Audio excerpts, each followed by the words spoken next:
Self-esteem is central to everything in life. The way we see ourselves shapes every choice, every relationship, every risk we dare or don't dare to take. But here's the thing.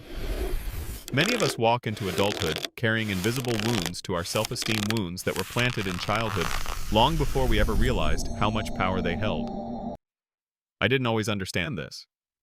For years, I thought my self-doubt was simply just who I was. I thought being overly critical, afraid of making mistakes, or never feeling good enough was my own personal flaw. But the more I learned about psychology, the more I realized these patterns weren't born out of nowhere. They were planted in me, often unintentionally, by the very people who raised me. Parents usually try their best. Most want nothing but good for their children. But sometimes, even with the best intentions, mistakes happen, mistakes that cut into a child's fragile sense of self.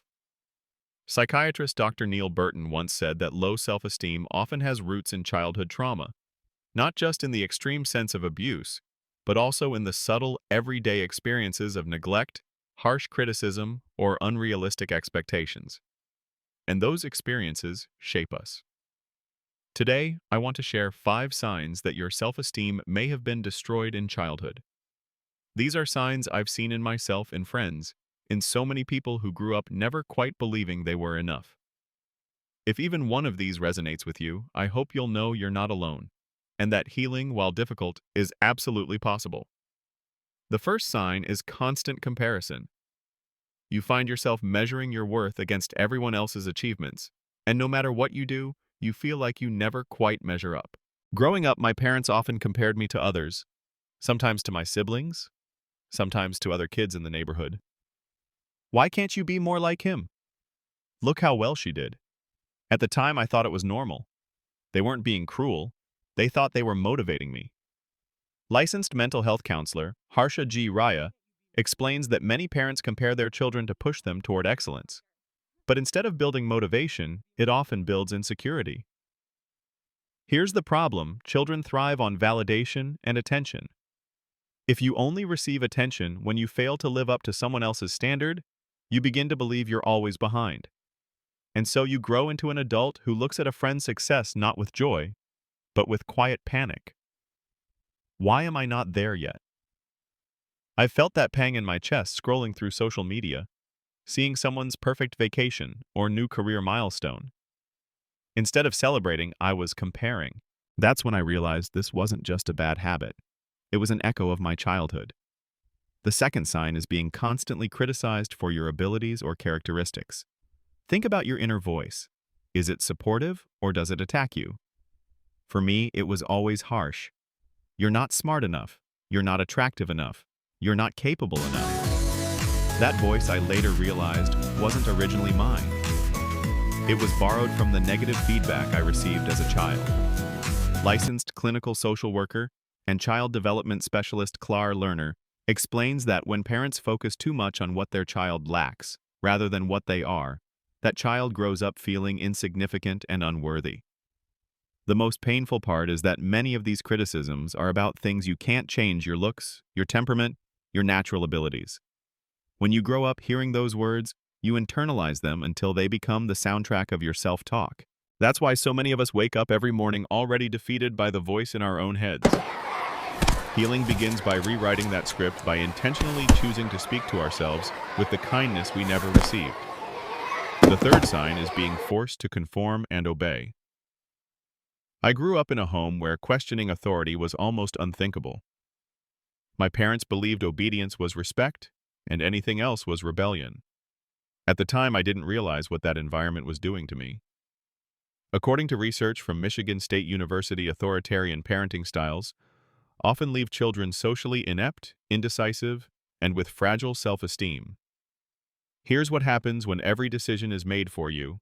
You never learn to trust your own judgment. You either grow aggressive, constantly pushing back against rules, or submissive, afraid to assert yourself. I was the submissive one. Even as an adult, ordering food at a restaurant or voicing my preferences in a group felt terrifying. I had been trained to obey, not to choose. That lack of independence didn't just make me anxious, it made me doubt whether my choices had any value at all. The fourth sign is a rigid need for perfection. Do you panic when you make even the smallest mistake? Do you lie or make excuses just to cover it up?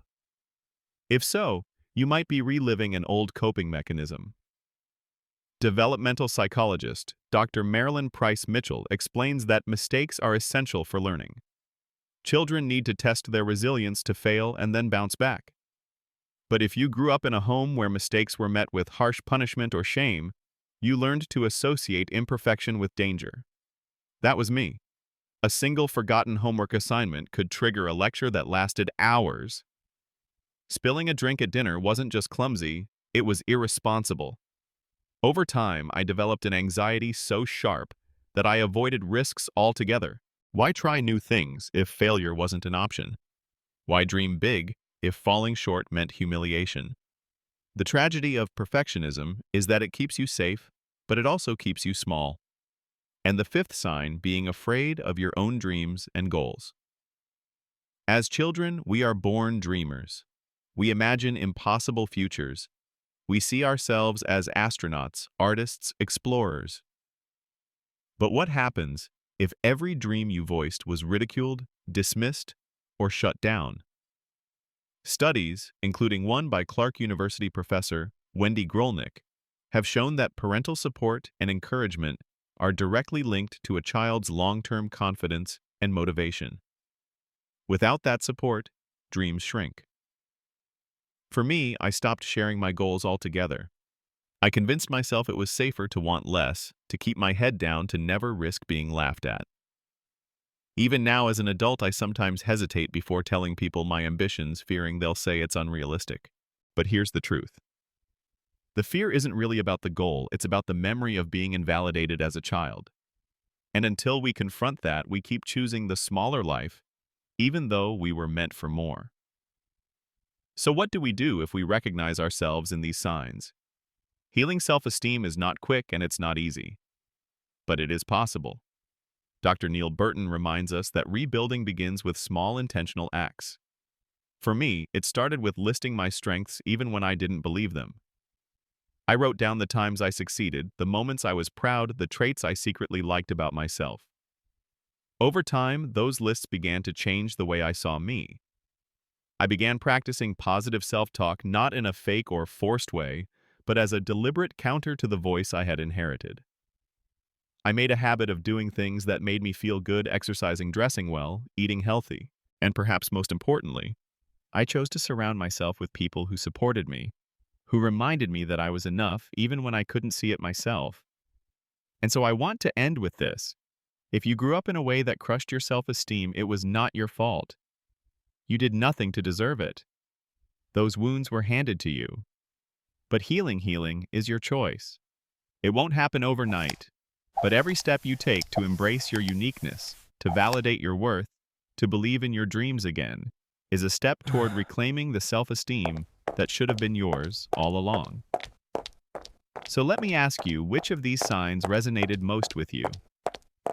Do you recognize yourself in constant comparisons, in the harsh inner critic, in the fear of mistakes, or in the shrinking of your dreams? Share your thoughts in the comments.